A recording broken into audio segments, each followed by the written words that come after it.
पिछली वीडियो में हमने पानीपत की लड़ाई के बारे में विस्तार से पढ़ा था कि उसकी क्या घटनाएं, क्या परिणाम, क्या महत्व था।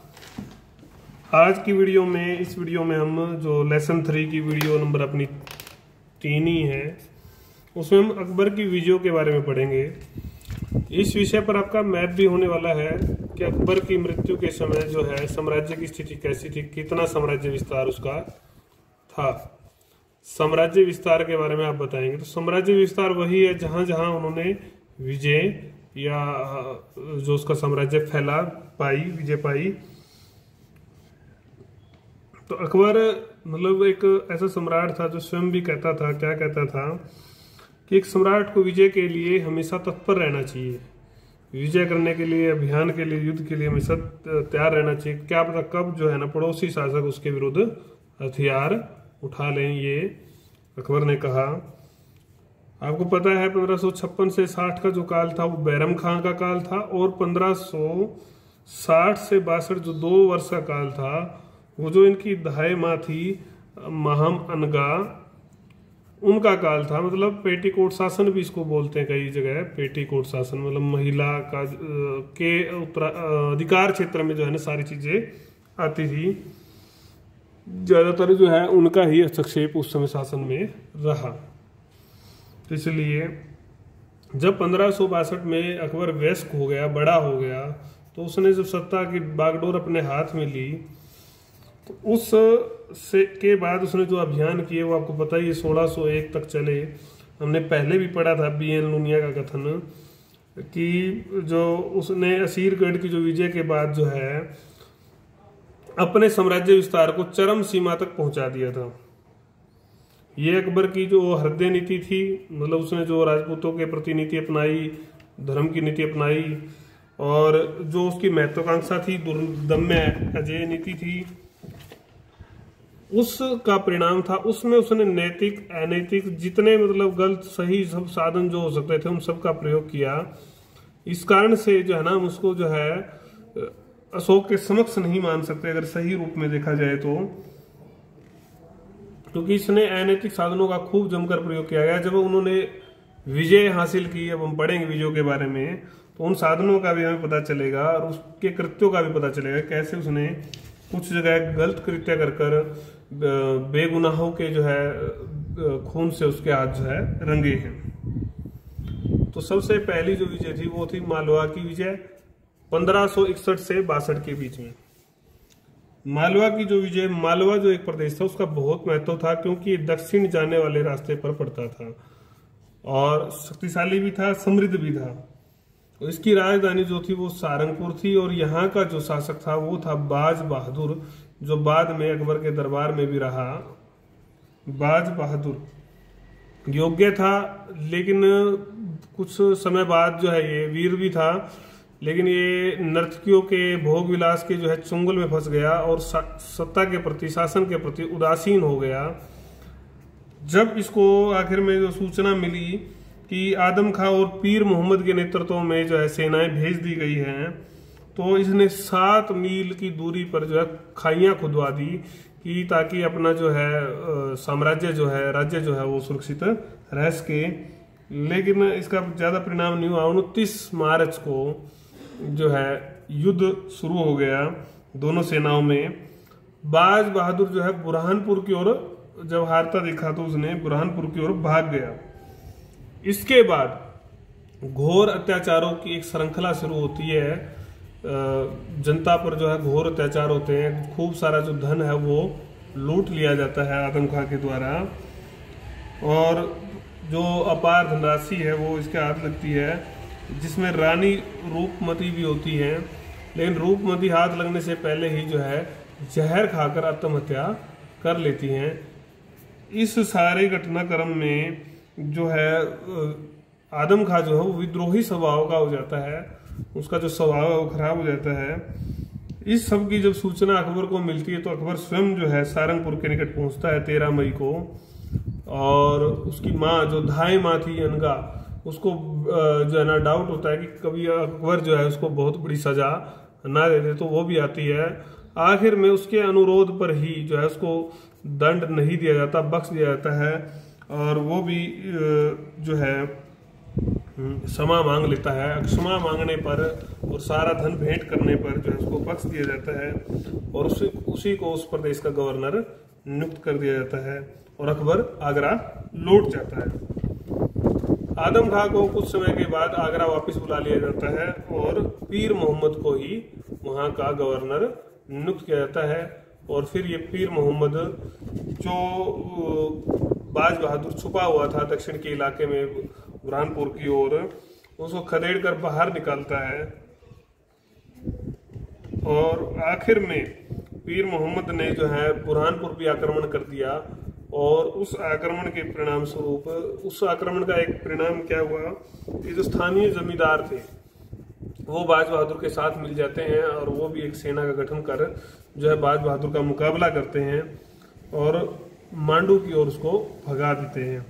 वहां रास्ते में उसकी मृत्यु हो जाती है नदी में गिरने से। इस सारे का जैसे ही मुगलों को सूचना मिलती है, मुगलों को जो वहां पर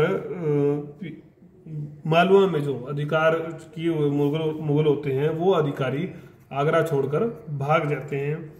जैसे ही इस सारे से जो है बाज बहादुर का पुनः अधिकार हो जाता है, जब अकबर को इस बात का पता चलता है तो वो बहुत ज्यादा क्रोधित हो जाता है और बदला लेने की सोचता है। और अब्दुल्ला खां उज़्बेक ये स्टोरी के रूप में है, इसको आप पढ़ सकते हैं विस्तार से। लेकिन जब आप लिखेंगे उसमें मैप का जो आपकी टिप्पणी होती है, अगर टिप्पणी में आता है तो आप इतना बड़ा नहीं लिखेंगे। लेकिन जब केवल विजयों के बारे में बड़ा क्वेश्चन आता है 16 अंकों का आपका, तब तो आपको बड़ा लिखना ही है, नहीं तो आप थोड़ा ही लिखेंगे क्योंकि 18 पॉइंट्स बनेंगे विजय के। 18 पॉइंट्स अगर आप लिखते हैं, इतना बड़ा लिखेंगे जितना मैं बता रहा हूं, तो 18 पेज भर जाएंगे आपके। तो 18 पेज आपने नहीं भरने हैं, आपने 5 या 6 पेज ही 5 पेज ही भरने होते हैं, 4 या 5 अच्छे से लिख के साफ सुंदर बढ़िया। तो उसमें आपको इसको शॉर्ट करना है, समरी भी जो है शॉर्ट समरी भी बनानी चाहिए आपको अपने हिसाब से कि क्या छोड़ के जो है स्टोरी जो है बात भी पूरी हो जाए और जो है कुछ छूटे भी ना। और तय पेज की जो सीमा है या जो समय आपके पास होता है उसमें वो काम पूरा हो जाए। इसके लिए जरूरी है कि आप इस चीज को थोड़ा ध्यान से देखेंगे। तो आखिर में जब अब्दुल्ला खां उज़्बेक गया तो उसने उनको खदेड़ दिया और जो है बाज बहादुर को हरा दिया। आखिर में बाज बहादुर पहुंचा अब राणा उदय सिंह की शरण में, जो चित्तौड़ या मेवाड़ के शासक थे, उनकी शरण में चला गया। वहां से फिर कुछ दिन बाद ये गुजरात चला गया। आखिर में काफी भटकने के बाद इसने आत्मसमर्पण कर दिया, अधीनता जो है स्वीकार कर ली अकबर की।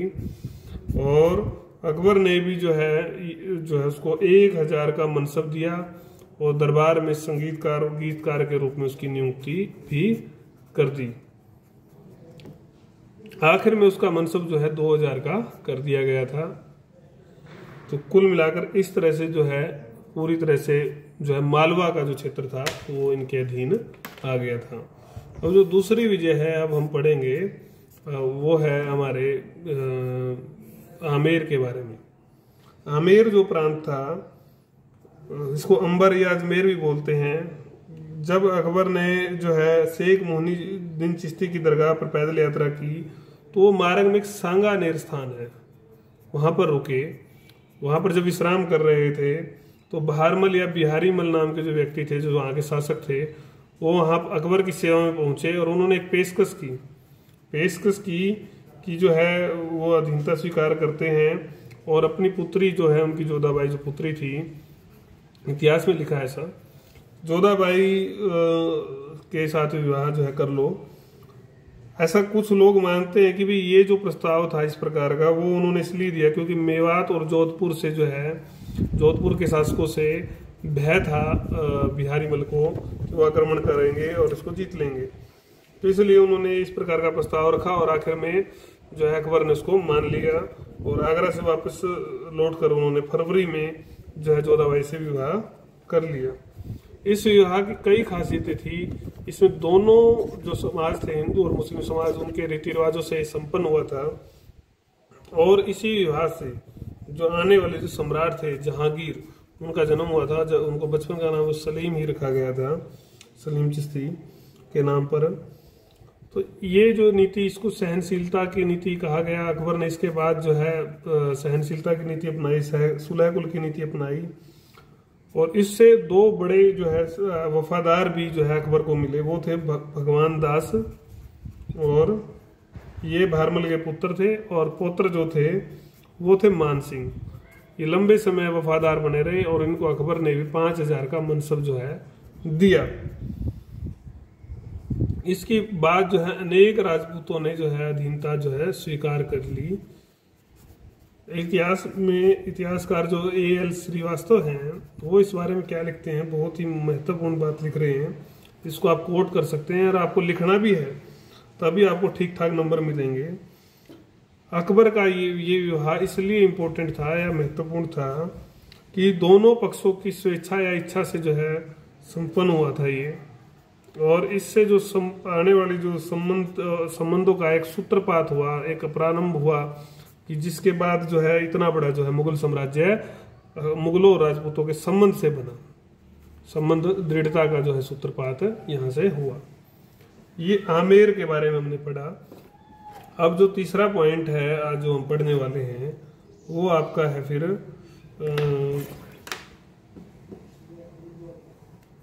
मेड़ता का।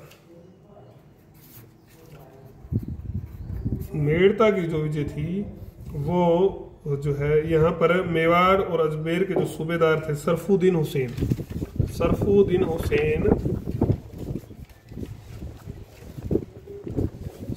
हुसैन को कहा गया कि आप जाओ और वहां आक्रमण करो और उसको जीतो। उस समय वहां की जो सुरक्षा का भार था वो जोधपुर के राजा जो थे राणा मालदेव के जो सेनापति थे जयमल के पास जो है वहां की सुरक्षा का भार था। बड़े वीर थे ये, आगे जाकर भी अब चित्तौड़ में इनका नाम पढ़ेंगे। मुगलों ने घेरा डाला। ये घटनाक्रम लगभग सभी दुर्गों में करेंगे, घेरा डालने का। फिर चारों तरफ तोपें लगा देंगे, ये भी हुआ।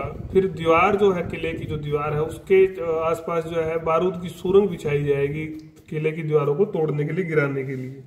ये भी होगा, लगभग सभी में होगा ये राजपूतों के साथ।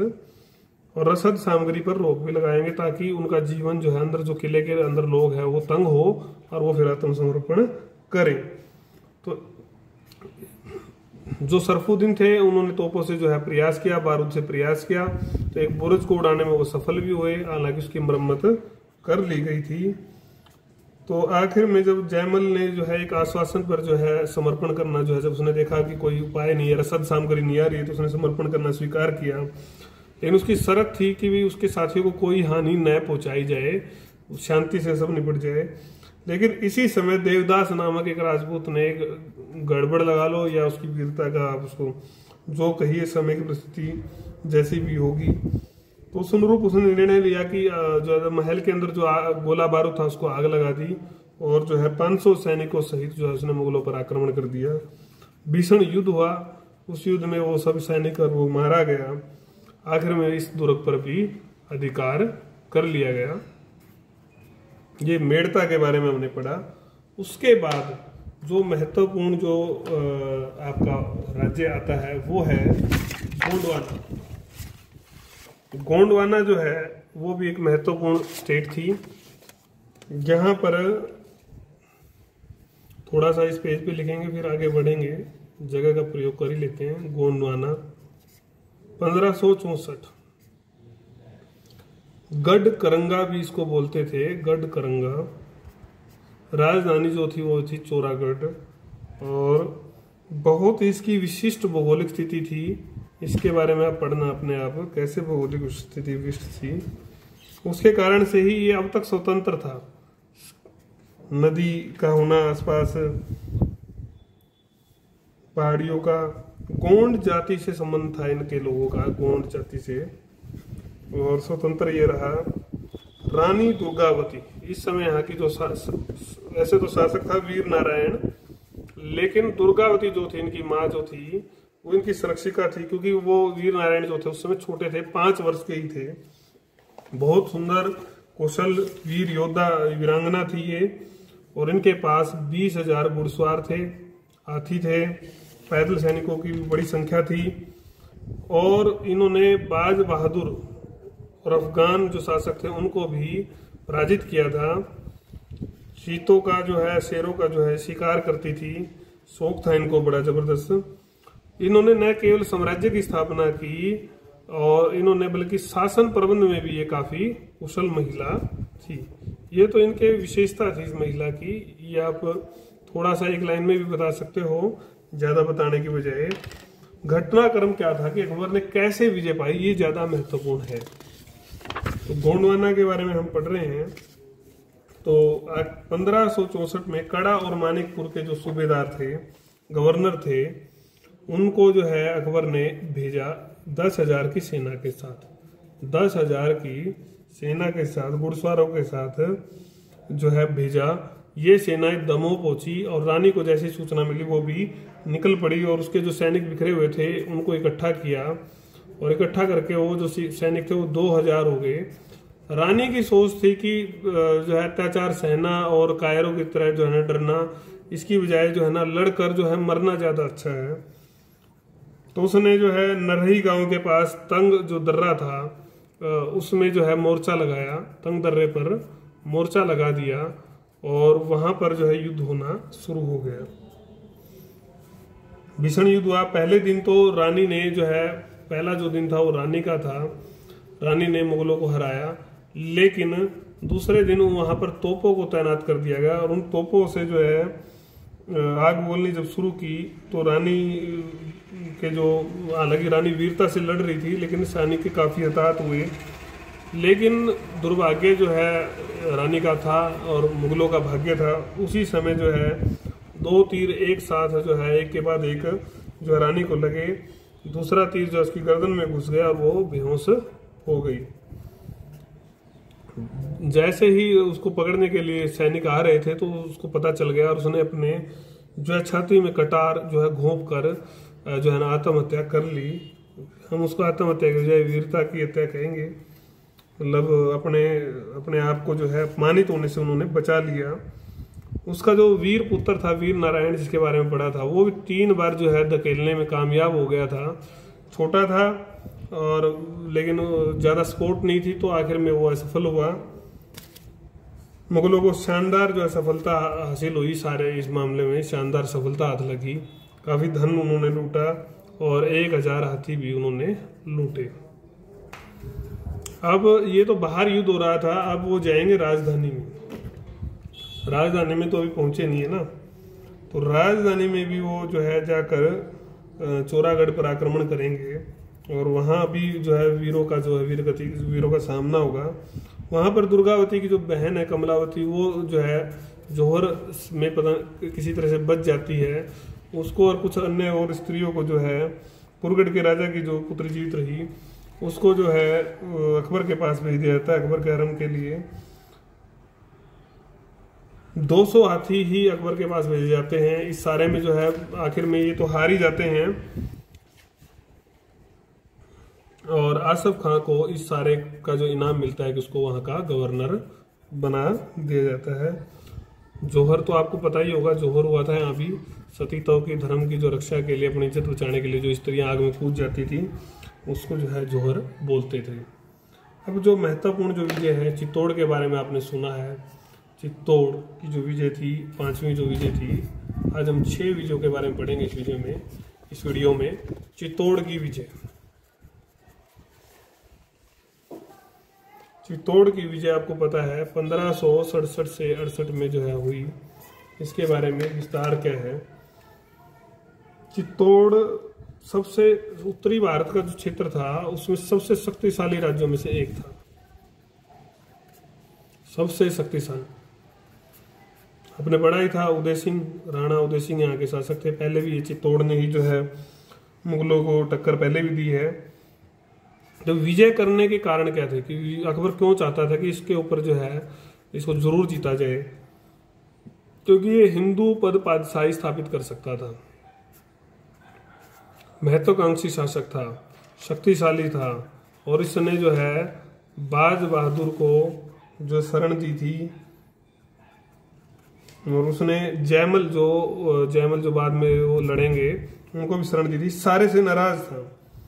और मेवाड़ का जो शासक था वो बड़ा स्वाभिमानी था, वो अकबर को जो है मलेच्छ कहता था, विदेशी कहता था, अपमान करता था। तो उस सारे से जो है अकबर मुक्ति चाहता था कि भाई इसको जो है ये सबको इकट्ठा करके मेरे साम्राज्य के लिए हानिकारक सिद्ध हो सकता था, और पूरे उत्तरी भारत के शासक बनने के लिए, बड़ा जो साम्राज्य स्थापित करने के लिए इसको हराना बहुत जरूरी है। इन सब कारणों से आखिर में 1567 में अकबर ने एक विशाल सेना सहित आक्रमण कर दिया और 11 अक्टूबर को वो वहां चित्तौड़ जा पहुंचा। सूचना मिली तो जब परामर्श हुआ, राणा ने अपने मंत्रियों से, अधिकारियों से परामर्श किया, तो निर्णय ये हुआ कि राणा जो है परिवार सहित जो है उदयपुर और कुंभलगढ़ की जो पहाड़ियां हैं वहां पर चला जाएगा, और बाकी जो लोग हैं उसमें जयमल राठौड़ और फतेह सिंह जिसको बोलेंगे हम, फत्ता या फतेह सिंह, ये जो है इसकी रक्षा करेंगे। हालांकि कर्नल टाड लगते हैं कि इस बारे में कुछ विद्वान इनकी बात से सहमत नहीं है कि जितना बड़े योग्य इनके पिता थे तो ये अयोग्य पुत्र सिद्ध हुए, क्योंकि ये अपने लोगों को बीच में छोड़कर जो है भाग गए। इनको आमने सामने की लड़ाई लड़नी चाहिए थी, कम से कम वहाँ अपनी जनता के बीच में रहना चाहिए था। इन कटु आलोचना की कुछ इतिहासकार सहमत नहीं है। उनके अनुसार, जो इतिहासकार सहमत नहीं, उनका कहना है कि अगर ये कायर होते तो ये अधीनता स्वीकार कर लेते भागने की बजाय, और आराम से रह सकते थे, लेकिन इन्होंने नहीं की। आखिर में 23 अक्टूबर को जो है घेरा डाल दिया गया। वही घेरा डालेंगे, फिर जो है तोपची लगेंगे। तो राजपूतों ने खूब जो है, अफगानी तोपची थे राजपूतों के पास भी, इन्होंने मुगल सेना का काफ़ी नुकसान किया, गोले बरसाए। तो अकबर भी कई बार बचा। आखिर में उसने निर्णय लिया, एक दुआ मांगी कि अगर वो जीत गया तो वो दरगाह की जो है पैदल यात्रा करेगा, अजमेर की जो दरगाह की यात्रा जो है वो पैदल करेगा। और बारूदी सुरंग बनाने का उसने आदेश दिया। दीवार के साथ साथ दीवार टूटी भी और उसकी तुरंत मरम्मत भी की गई। जयमल ने तुरंत मरम्मत की, 200 सैनिकों को मार डाला। तो अकबर को जो है कोई जीत की आशा नहीं रही थी, जीत उसको नजर नहीं आ रही थी। तो आखिर में जब अकबर को एक मौका लगा, जब जयमल जो है निरीक्षण कर रहा था किले की दीवारों का, तो उसी समय अकबर ने अपनी बंदूक की गोली का निशाना जो है उसको बना लिया। और जयमल के मरने से जो है इनकी स्थिति कमजोर हो गई, इस किले की स्थिति कमजोर हो गई। तो आखिर में जब स्थिति कमजोर हुई, आशा नहीं रही उनको, तो अकबर ने आक्रमण किया। आक्रमण में वीरों ने जो है अपने प्राण झोंक दिए और स्त्रियों ने वही जोहर किया अपनी आत्मरक्षा के लिए। कत्ले आम का आदेश, ये एक बड़ा जो है अकबर का, जो अकबर को महान कहते हैं कुछ लोग, तो उनके लिए एक संदेश। कत्ले आम, 30,000 बेगुनाह लोगों को मौत के घाट उतार दिया गया था, इतनी बड़ी संख्या में, जिनके पास हथियार नहीं थे। इस कार्यवाही की कटु आलोचना इनकी हुई है। घटना के जो परिणाम, इस युद्ध के बाद जो परिणाम हुए वो क्या थे? आसफ खां को मेवाड़ का शासक नियुक्त कर दिया गया, और जो उन्होंने दुआ मांगी थी पैदल यात्रा की। हालांकि इन्होंने जयमल और फत्ता की जो बहादुरी से प्रभावित होकर जो है उनकी हाथियों पर मूर्तियां बनाकर उनको जो है आगरा में जो है बनाया गया, उन मूर्तियों को उनको लगाया गया। और दूसरी ओर जो राणा उदय सिंह थे वो उदयपुर में ही जो है अपनी राजधानी बनाकर शासन कर रहे थे। उन्होंने अधीनता स्वीकार कभी नहीं की।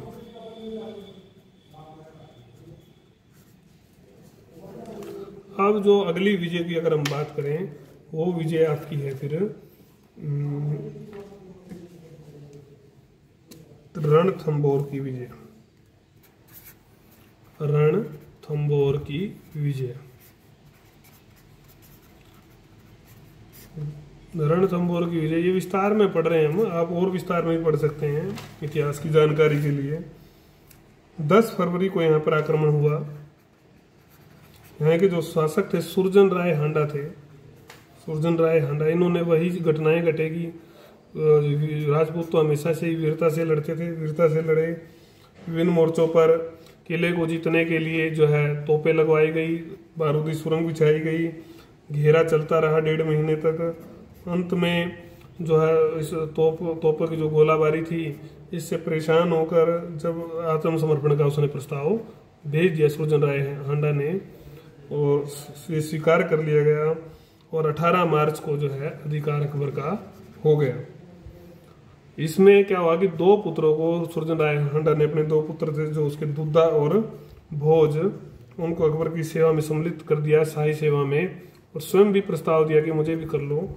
तो आखिर में इनको गढ़ करगा का गोंडवाना जो था उस किले का किलेदार जो है नियुक्त किया गया, और कुछ समय बाद जो है इनको चुनार का गवर्नर बना दिया गया।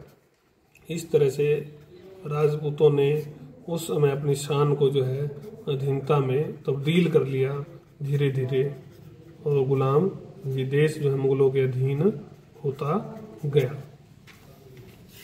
तो ये हमने पढ़ा रणथंभौर के बारे में।